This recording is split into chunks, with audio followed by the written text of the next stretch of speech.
अगर आप शांत रहना चाहते हैं तो आपका शरीर भी शांत रहेगा। जीवन में आपका लक्ष्य सहजता होना चाहिए। तनावग्रस्त शरीर मन और बुद्धि को भी तनाव में ला देता है। आपके पूरे जीवन को कई स्तरों पर प्रभावित करता है। जब आप प्रेम और शांति के साथ आगे बढ़ते हैं तो नई ऊंचाइयों को पाते हैं। अपने जीवन में हमें आज के और अभी के पल में आनंद के बारे में सोचना चाहिए। इसी क्षण के आनंद को जीना चाहिए, ना कि बीते हुए कल के बारे में सोचते हुए अपने जीवन को चिंता में गुजारना चाहिए। हमें हर छोटी चीज़ या छोटी बात में आनंद खोजने का प्रयास करना चाहिए और इस तरह हम देख पाएंगे, जान पाएंगे कि हमारे आसपास अतुल्य आनंद बिखरा है। किसी कला में अगर आप डूब जाएं तो पाएंगे कि यही जीवन का अनुपम आनंद है।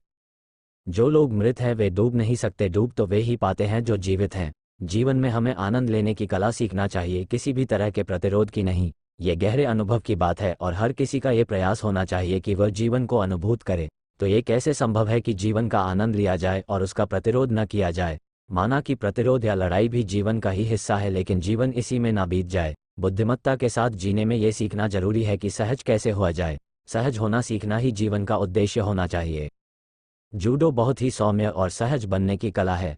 इसमें हालांकि आपको लड़ना पड़ता है, लेकिन आप सतर्क रहते हैं और सहज भी। उदाहरण के लिए, अगर आपका सामना एक सांप से हो जाता है तो तनाव में आ जाते हैं और आप सांप से उलझकर अपना नुकसान कर लेते हैं।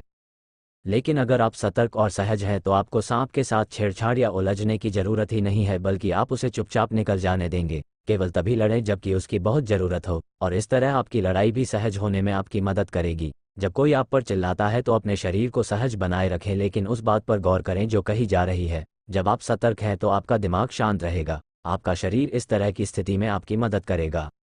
अगर आप शांत रहना चाहते हैं तो आपका शरीर भी शांत रहेगा। याद रखिए कि तनावग्रस्त शरीर मन और बुद्धि को भी तनाव में ला देता है और तनावग्रस्त मस्तिष्क का असर शरीर पर होता ही है। सहजता को अपने जीवन का ध्येय बना लें। चाहे आप खाना खा रहे हों या दफ्तर में कोई महत्वपूर्ण काम पूरा कर रहे हों, अपनी सभी गतिविधियों में एक खास शांति ही आपका लक्ष्य होना चाहिए। पूरी वीडियो देखने के लिए धन्यवाद।